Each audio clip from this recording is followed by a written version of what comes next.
আপনার ইনডোর প্ল্যান্টগুলো কি মরা, মরা অবস্থা? শীতের শুরুতে যদি আপনার গাছের এমন অবস্থা হয় তাহলে ভয় পাওয়ার কিছু নেই। সম্পূর্ণ ভিডিওটি দেখবেন তাহলে বুঝতে পারবেন কী কারণে এমন হয়।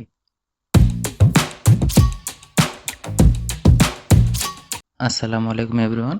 গার্ডেন উইথ আকাশে আজকে আমি আছি আকাশ। নতুন ভিডিওতে আপনাদের সকলকে স্বাগতম। সো আপনারা দেখতে পাচ্ছেন আমি এখানে আমার ইনডোর যে প্ল্যান্টগুলো রয়েছে সেগুলোর বর্তমান আপডেট। অনেকদিন ইনডোর প্ল্যান্ট নিয়ে কোনো কথা বলা হয় না। তো ভাবলাম আজকে একটা কথা বলি। সেই হিসেবে ভিডিওটি করা। সো এখানে দেখতে পাচ্ছেন আমার হাতে যে ইনডোর প্ল্যান্টগুলো রয়েছে এগুলো মাশাআল্লাহ খুব সুন্দর এবং খুব হেলদি। হেলদি হলেও শীতের শুরুতে এর কিছু সমস্যা দেখা দেয় আপনারা দেখতে পাচ্ছেন। পাতাগুলো খুবই খারাপ অবস্থা। এখানে পাতাগুলো শুকিয়ে যাচ্ছে, মরে যাচ্ছে, পচে যাচ্ছে। তো অনেকের যখন সমস্যাগুলো হয় সে ভয় পেয়ে যায়। নতুন, নতুন যারা ইনডোর প্ল্যান্ট নিয়ে কাজ করে। আর হাতে যে গাছটা দেখতে পাচ্ছেন মাশাআল্লাহ খুব ভালো গ্রোথ হয়েছে দেখতেই পাচ্ছেন। এর গোড়া থেকে প্রায় ৫ টা চারা বের হইছে।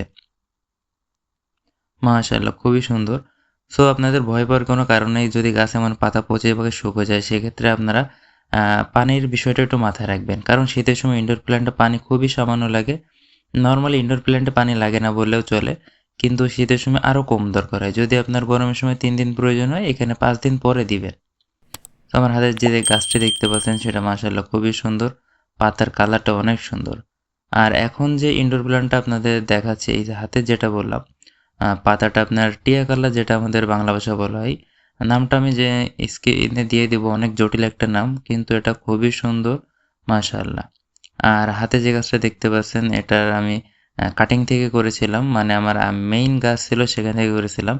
বাট গাছের এমন পানি অতিরিক্ত হওয়ার কারণে আপনার মূল গাছের গোড়া আবার পচে গেছে। জাস্ট শিকড়ের পরে গাছটা দাঁড়িয়ে আছে।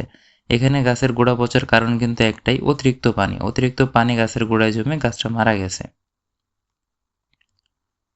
সো আপনারা এই জিনিসটা অবশ্যই খেয়াল রাখবেন, অতিরিক্ত পানি দেয়া যাবে না। আর এই যে দেখতে পাচ্ছেন আমার এলোকেশিয়া, মাত্র এলোকেশিয়া একটা বেঁচে আছে। আমার কাছে এলোকেশিয়া আপনার হাতে যেটা রয়েছে এটা ছিল ২ টা এবং আপনার ছোট, ছোট পাতার একটা ছিল, সেটা ছিল ২ টা। কিন্তু ২ টাই মারা গেছে।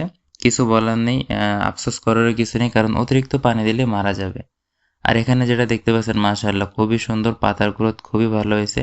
যদিও আমার ওপাশ থেকে ফাঁকা জায়গা থাকতো তাহলে গাছগুলো আরও সুন্দরভাবে বাড়তে পারতো, কিন্তু দেখতে পাচ্ছেন বর্তমানে আমার ছাদে ইনডোর প্ল্যান্টের পরিমাণ খুবই কম কারণ আমি ছিলাম না অনেকদিন, অনেক গাছই মারা গেছে।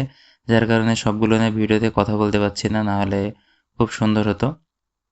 তো দেখতে পাচ্ছেন মোটামুটি আমার ইনডোর প্ল্যান্ট অল্প কিছুই আছে, আরও কালেকশন করার চেষ্টা করছি। নতুন, নতুন কালেকশন করতেও ভয় করে কারণ বাসায় আমি থাকি না। আম্মু যত্ন করার সময় যদি একটু উল্টোপাল্টা করে ফেলে তাহলে আমার দামি, দামি ভ্যারাইটির গাছগুলো মারা যাবে। যার জন্য আমি একটু এখন গাছ কেনা থেকে একটু সাবধানে থাকি। কোন গাছ একটু কঠিন আবহাওয়ায় সারভাইভ করবে সেটা নিয়ে আমি সবসময় চেষ্টা করি। এবং আমি চেষ্টা করি আপনাদের সেই জাতীয় গাছ নিয়ে কথা বলা যেগুলো মোটামুটি সব ওয়েদারেই টিকে থাকতে পারে। যেমন এই ইনডোর প্ল্যান্টটি আমি কিন্তু শেডে না রেখে ডাইরেক্ট সরাসরি আপনার বাইরে দিয়ে দিয়েছি, তারপরেও কোনো সমস্যা হয়নি। সো আজকে আর ইনডোর প্ল্যান্ট নিয়ে বেশি কিছু বলব না। আমার ছাদের ইনডোর প্ল্যান্টের আপডেট ছিল এটাই। আর শীতের সময় যে সমস্যা হয় আপনার পানি একটু কম দেবেন তাইলে হবে। দেখা হবে কথা হবে নতুন কোনো ভিডিওতে। আল্লাহ হাফেজ। টাটা।